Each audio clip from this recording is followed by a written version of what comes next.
अस्सलामु अलैकुम वरहमतुल्लाहि वबरकातुहू। नाज़रीन, इस्तकबाल स्वागत है आपका viral news live studio Jalgaon Maharashtra India में। मैं आपका मेज़बान मुफ्ती मोहम्मद हारून नदवी। आइए डालते हैं हमारे प्यारे मुल्क भारत की बहुत ही ख़ास बड़ी 10 अहम खबरों पर नजर। लेकिन अपील करते हैं कि जो साथी अभी तक जुड़े नहीं हैं वो फौरन हमारे चैनल से जुड़ जाएं, सब्सक्राइब कर लें हमारे इस चैनल को और बेल आइकॉन घंटी के बटन को दबा दें ताकि हमारी हर वीडियो हर खबर आपको फौरन मिल जाया करे। नाजरीन, आज संडे है, इतवार का दिन है और ऑफिशियल हमारी छुट्टी होती है। वीडियो एडिटर वगैरह मौजूद नहीं होते हैं, लेकिन हम सोच रहे हैं कि अभी घर पर है लॉकडाउन में और हजारों की तादाद में लोग नेशनल न्यूज को देखते हैं और पसंद करते हैं, तो आज बगैर एडिटिंग की डायरेक्ट आपको हम 10 खबरें जो मुल्क के हालात है वो आप तक रख रहे हैं। जी नाज़रीन, इस वक्त बड़ी खबर मेरी निगाहों के सामने है कि मोहतरमा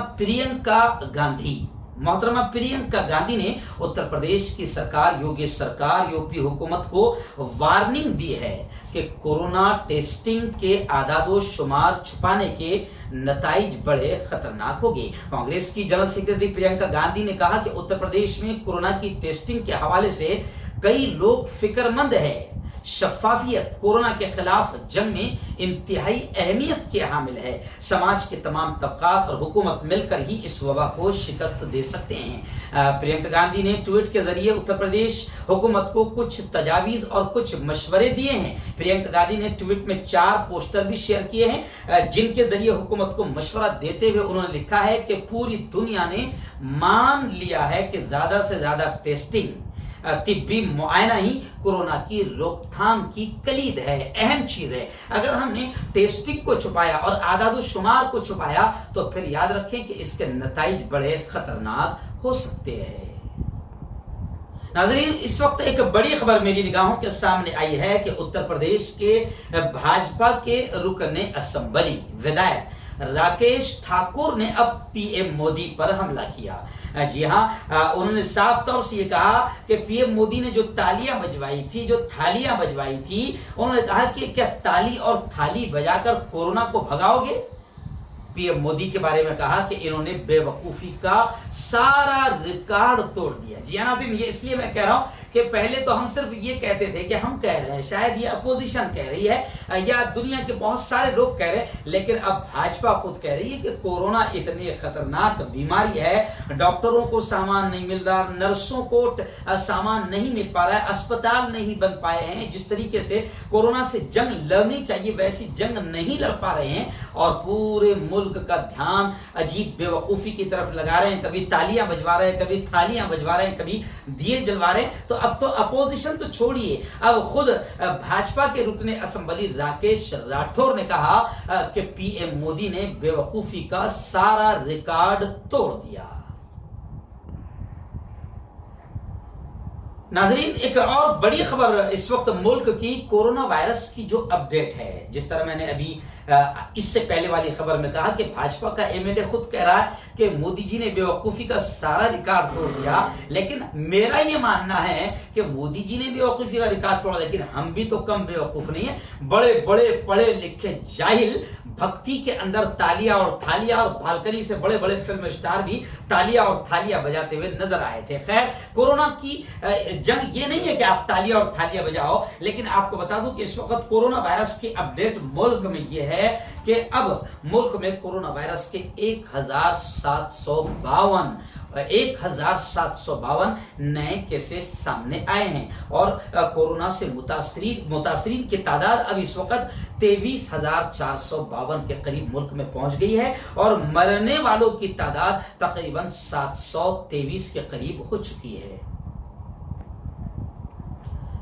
नाज़रीन, इस वक्त एक और बड़ी खबर ये आई है कि 3 मई तक जो लॉकडाउन 2 का जो ऐलान हुआ है, तो खबर ये आई कि 3 मई तक लॉकडाउन की शर्तों में कोई तब्दीली नहीं। राजेश टोपे ने कहा कि पीर को वजीर आजम यानी आइंदा कल पीर को वजीर आजम नरेंद्र मोदी से वीडियो कॉन्फ्रेंस पर मशवरा किया जाएगा। महाराष्ट्र के हेल्थ मिनिस्टर राजेश टोपे ने कहा है कि रियासत महाराष्ट्र में 3 मई तक लॉकडाउन में कोई तब्दीली नहीं की जाएगी। उन्होंने कहा कि दुकानों को खोलने के मरकज की हिदायत में कोई अभी तक इशारा नहीं है कि कौन कौन सी दुकानों को खोलने की इजाजत दी जाए। उन्होंने ये भी कहा कि वजीर आजम नरेंद्र मोदी के साथ आइंदा कल पीर को वीडियो कॉन्फ्रेंस के बाद पता चलेगा और रियासती सरकार कोई फैसला करेगी। उन्होंने ये भी कहा कि अभी तक मरकजी वजारत दाखिला की जानिब से कोई हिदायत नहीं आई है, कोई आदेश नहीं आए। राजेश टोपे ने कहा कि नरेंद्र मोदी के साथ बातचीत में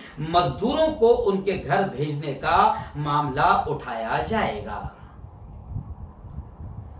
नाजरीन, रियासत महाराष्ट्र के मस्जिदों और मीनारों वाला शहर और पावरलूम वाला शहर मालेगांव, जहां कोरोना ने बड़ी तेजी से पैर पसारा है। इस वक्त मालेगांव की खबरें हैं कि मालेगांव में कोरोना मरीजों की तादाद 126 के करीब हो गई है और एक और डॉक्टर कोरोना की वजह से जाँ बहक हुए हैं। सनती शहर मालेगांव में एक रमजान को एक 4 साल बच्ची को कोरोना पॉजिटिव पाए जाने से उसके वालिदैन और सरपरस्तों में एक खौफ का माहौल बन गया। नया इस्लामपुरा वार्ड में यह पहला केस मिला है। इससे पहले यह पूरा इलाका कोरोना से महफूज ग्रीन जोन में था, लेकिन आज इस इलाके में 3 मरीज मिलने से पूरी तरीके से खौफ का माहौल बन गया है। अस्पताल में 8 नए कोरोना पॉजिटिव मरीजों का इंकशाफ हुआ है। मौसूला लेबोरेटरी की बुनियाद पर यह बात सामने आई है। इन सभी का ताल्लुक बिल्कुल नए इलाकों से बताया गया है। उस्मानाबाद और हकीम नगरिया एक दूसरे से जुड़े हुए मोहल्ले हैं। इस इलाके में आलमी शोहरत याफ्ता मदरसा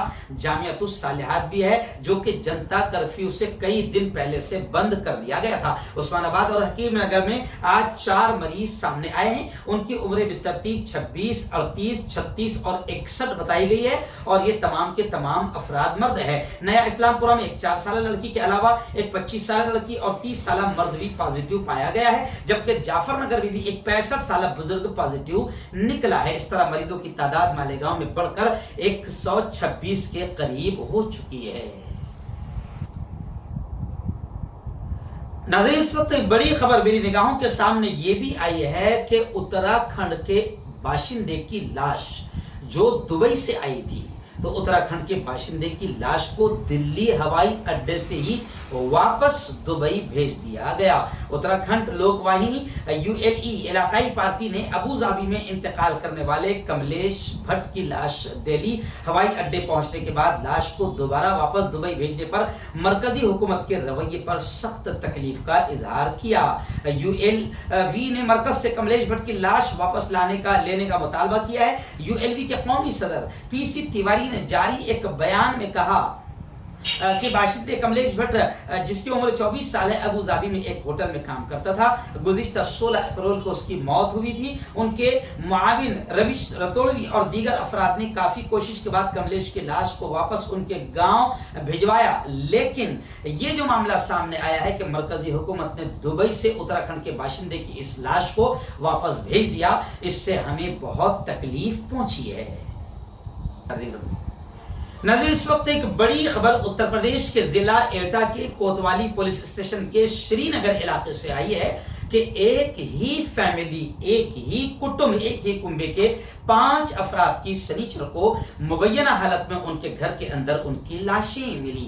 पुलिस राय ने बताया कि मरने वालों के पड़ोसियों की इत्तला के बाद पुलिस ने मौके पर पहुंचकर गैस कटर से लोहे का दरवाजा काटकर घर के अंदर की लाशें बाहर निकाली। महलकुन में मालिक मकान राजेश्वर प्रसाद 65 साल, उनकी बहू दिव्या 40 साल, बहू की छोटी बहन बुलबुल 25 साल और 2 बच्चे, एक 10 साल और दूसरा 2 साल के शामिल है। इस तरह एक ही फैमिली के 5 लोगों की लाशें घर में मिली है। इब्तिदाइयात में पता चला है कि 5 का कत्ल किया गया है, क्योंकि राजेश्वर और दिव्या के जिस्म में खून के निशानात भी पाए गए हैं। दिव्या का शौहर घर से बाहर काम पर था। पुलिस टीम फॉरेंसिक टीम के साथ वारदात की जांच कर रही है। नाज़रीन, महाराष्ट्र का एक नेता है जो यूं समझिए कि पूरी तरह से खत्म हो चुका है, लेकिन आजकल क्या है, इस्लाम और मुसलमानों के खिलाफ बोलने में बहुत जल्दी शोहरत मिल जाती है, तो वही काम वो भी आजकल करते हुए नजर आ रहे हैं, राज ठाकरे। मगर इस वक्त उन्होंने एक उटपटांग बयान दिया था कि महाराष्ट्र की सरकार से ये कहा था कि शराब खाने भी जल्द से जल्द खोले जाए। तो इस वक्त शिवसेना ने राज ठाकरे की चिट्ठी का और उनके इस मैसेज का कि शराब खाने खोले जाए, उसका मजाक उड़ाते हुए कहा कि राज ठाकरे के लिए शराब भी खाने की थाली जैसा ही जरूरी है, इसलिए राज ठाकरे ये कह रहा है कि शराब खाने भी जल्द से जल्द खोले जाए।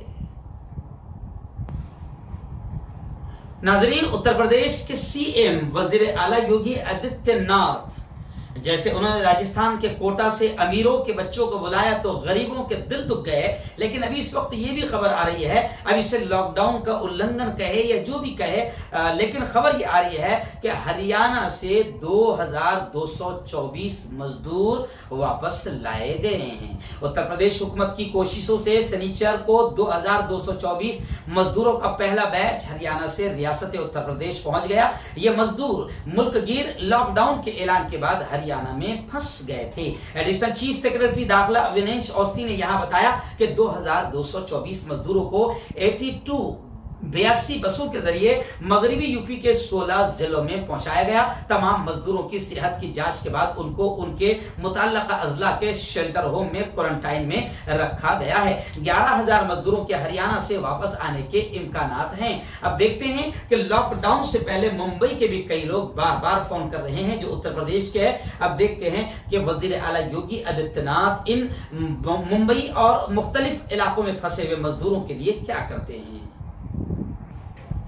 नाज़रीन, इस वक्त महाराष्ट्र की भी बड़ी खबर आई है कि महाराष्ट्र में सिख भाइयों का जो बड़ा गुरुद्वारा है नांदेड़ शहर में, नांदेड़ गुरुद्वारा से 500 सिख जायरीन का जत्था पंजाब के लिए रवाना हो गया। महाराष्ट्र और पंजाब के वजीर आला की बातचीत के बाद इजाजत मिली। नांदेड़ शहर में वाक़े गुरुद्वारा में रोजाना हजारों सिख जायरीन दर्शन के लिए आते हैं। लॉकडाउन से पहले पंजाब के सैकड़ों सिख जायरीन दर्शन के लिए यहां आए थे और यहीं पर लॉकडाउन की वजह से फंस गए थे। आखिर महाराष्ट्र और पंजाब के मुख्यमंत्री दोनों के दरमियान बातचीत हुई और उसके बाद उन्हें इजाजत मिल गई, जिसके बाद 500 सिख जायरीन का जो ग्रुप था वो पंजाब के लिए रवाना हो गया।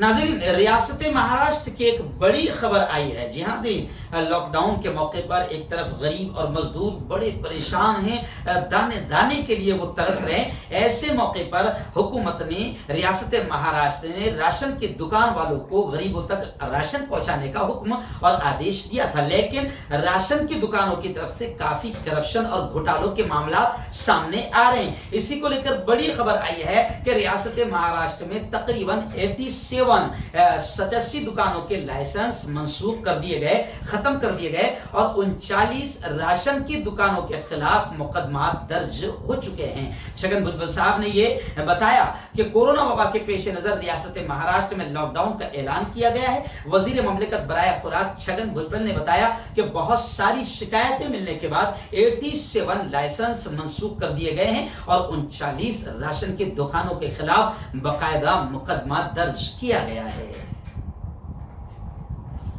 नाज़रीन, एक तरफ पूरी दुनिया कोरोना वायरस से मिलकर लड़ने की बात कर रही है, लेकिन क्या करें, अंधभक्त और भाजपा के बड़े बड़े नेता शरारत और घटिया हरकतों से बाज नहीं आ रहे हैं। इस वक्त मरकजी वजीर ममलिकत बराए दाखिला किशन रेड्डी, यानी ये कोई आम आदमी नहीं, भाजपा का मरकजी वजीर है, मंत्री है, इसका घटिया बयान सामने आया है कि इसने कहा कि हैदराबाद में यानी तेलंगाना में 60% जो कोरोना के मामला बढ़े हैं, इसके लिए जिम्मेदार सिर्फ और सिर्फ मरकज निजामुद्दीन यानी तबलीगी जमात है। यानी फिर इस तरीके से घटिया बयान देकर यह बताना चाह रहे हैं कि मुसलमान ही कोरोना वायरस को फैला रहे, जबकि इस खबर को लेकर या ऐसी बातों को लेकर अब मुल्क इतना परेशान हो गया कि पूरी दुनिया थू थू कर रही है ऐसे घटिया लोगों के घटिया बयान की वजह से।